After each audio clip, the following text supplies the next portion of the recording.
আমাদের যে ভান্তে ছেকাছাড়া মহাথেরো, উনি হচ্ছেন একজন মানুষ হিসেবে খুবই ডাউন টু আর্থ ছিলেন, মানে খুবই সহজ সরল বলতে গেলে। এবং উনি হচ্ছেন আমাদের রাখাইনদের মধ্যে রামুদা প্রথম এসএসসি পরীক্ষার্থী। উনি আর কি পড়ালেখার প্রতি খুবই আগ্রহী ছিলেন এবং আমাদেরকেও খুব আগ্রহী করতেন। আমরা ছোটবেলায় যখন বিহারে আসতাম তখন হচ্ছে আমাদেরকে ধরেন বই খাতা বা কলম এগুলা দিয়ে হচ্ছে সবসময় মোটিভেট করতেন। আর ওনার বিষয়ে যদি বলতে যায় আসলে শেষ হবে না। উনি ভান্তে হিসেবে হচ্ছে খুব,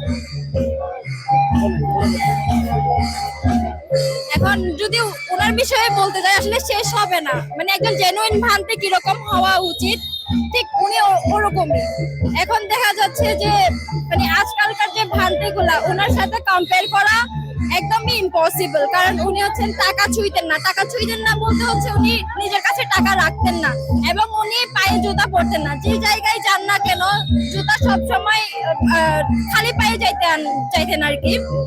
তো যদি প্রোগ্রামের কথা বলি তাহলে হচ্ছে এখন তো মাত্র 10 দিন রাখা হয়েছে, যদি আরো বেশি রাখা হতো তাহলে মনে হয় আরো অনেক বড় ভাবে হতো।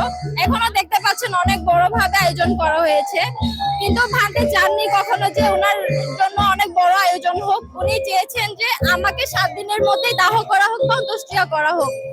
তো উনি হচ্ছেন কি মানে এমন একজন মানুষ যে খুব সহজ সরল, মানে নিজের মধ্যে থাকতে পছন্দ করেন। উনি চান না যে কেউ ওনার জন্য কষ্ট পাক বা ওনার জন্য কষ্ট করুক। তো বলতে গেলে এটাই, উনি খুব ভালো একজন মানুষ ছিলেন। এটা আসলে ওভাবে না, এটা আমাদের যে রাখাইনদের যে শ্রী পুরাতন বৌদ্ধ বিহার আছে উনারই ওই বিহারেরই অধ্যক্ষ ছেকাছাড়া মহাথেরো।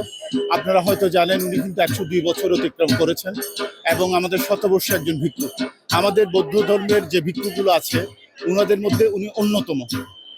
এবং উনার যে বিনয়শীল এবং প্রজ্ঞা ভাবনা এই জিনিসগুলো যে আমাদের বৌদ্ধদের প্রধান নিদর্শন, প্রত্যেকটা জিনিস ওনার মধ্যে বিদ্যমান।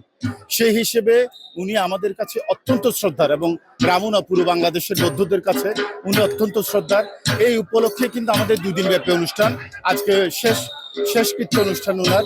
এই জন্য পুরো বাংলাদেশের বৌদ্ধরা সমবেত হয়েছে। এখানে শুধু বৌদ্ধ ধর্মাবলম্বী না, বড়ুয়ারা না, ওখানে রাখাইন থেকে শুরু করে চাকমা থেকে বার্মা থেকে প্রত্যেকটা জাতিগোষ্ঠী, এবং আপনি খেয়াল করে দেখবেন এখানে কিন্তু হিন্দু মুসলিম প্রত্যেকটা জাতিগোষ্ঠী উপস্থিত আছেন।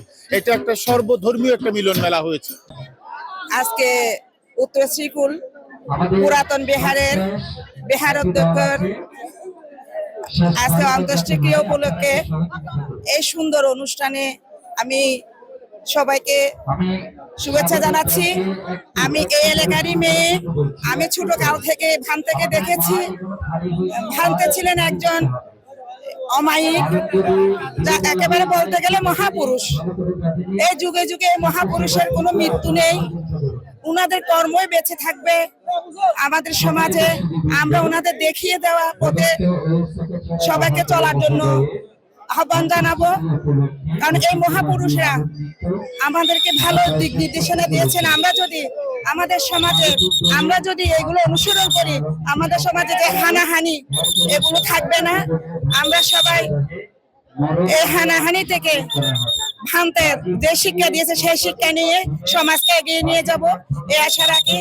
আজকে এই অনুষ্ঠানে যারা এসেছেন রাখাইন, বৌদ্ধ, মুসলিম, হিন্দু সবাইকে আমি এই এলাকার মেয়ে হিসেবে আমি সবাইকে ধন্যবাদ জানাচ্ছি, শুভেচ্ছা জানাচ্ছি। আপনারা সবাই সুশৃঙ্খল ভাবে এসেছেন, এর জন্য সবাইকে আবারও ধন্যবাদ জানাচ্ছি। ধন্যবাদ সবাইকে। থেকে আমাদের এই রামু সন্তান, রামুয়ের সন্তান এই শ্রীপুর একটা বৌদ্ধ বিহারে প্রায় 45 বছর উনি বসবাস করছে। বসবাস করার পরে 101 বছরে উনি মৃত্যুবরণ করে। ওনার মৃত্যুবরণ কারণে এই অনুষ্ঠান আয়োজন। অনুষ্ঠান হচ্ছে 2 দিন ব্যাপী অনুষ্ঠান, 7 তারিখ থেকে 8 তারিখ পর্যন্ত, আজকে অবধি পর্যন্ত। আমাদের অনুষ্ঠানগুলোর মধ্যে আলম নৃত্য, ইয়াই নৃত্য এবং আমাদের সাংস্কৃতিক অনুষ্ঠান, গতকাল ছিল সাংস্কৃতিক অনুষ্ঠান, এগুলো আয়োজন করছি এবং অনুষ্ঠানগুলো চলমান এবং চলতেছে। এবং এই আল্লাহ নৃত্য শেষ করার পরে আমাদের সব দোয়া অনুসন্ধান করা হবে, এর মাধ্যমে আমাদের অনুষ্ঠানের সমাপ্তি হবে।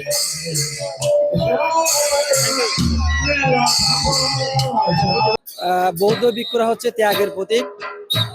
তারা সারা জীবন যৌবন ত্যাগ করে জাতি সমাজ সদ্ধর্মের বিনির্মাণে তারা অক্লান্ত পরিশ্রম করে থাকে।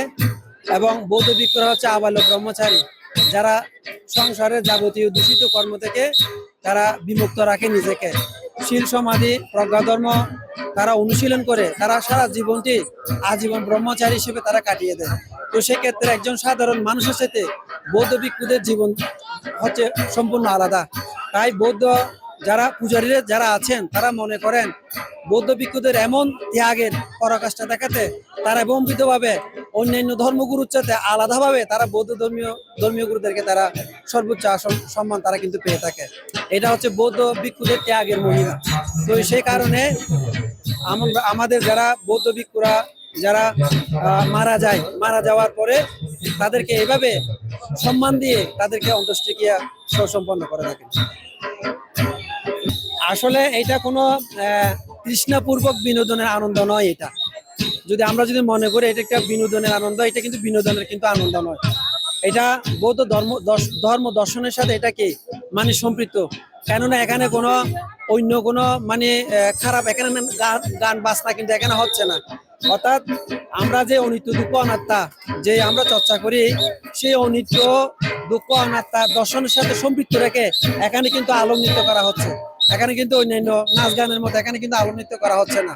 তো সেই কারণে এখানে জাতি ধর্ম বর্ণ নির্বিশেষে লক্ষ লক্ষ মানুষ এই অনুষ্ঠানের মধ্যে যেহেতু সমবেত হয়, তো সেই হিসাবে আমাদের বৌদ্ধ ধর্ম যেহেতু অন্যান্য ধর্মের চেয়ে আলাদা, কৃষ্টি কালচার যেহেতু আলাদা, সেই কৃষ্টি কালচারের সাথে সামঞ্জস্য রেখে এভাবে আমরা অনুষ্ঠানটিকে সম্পন্ন করে থাকি।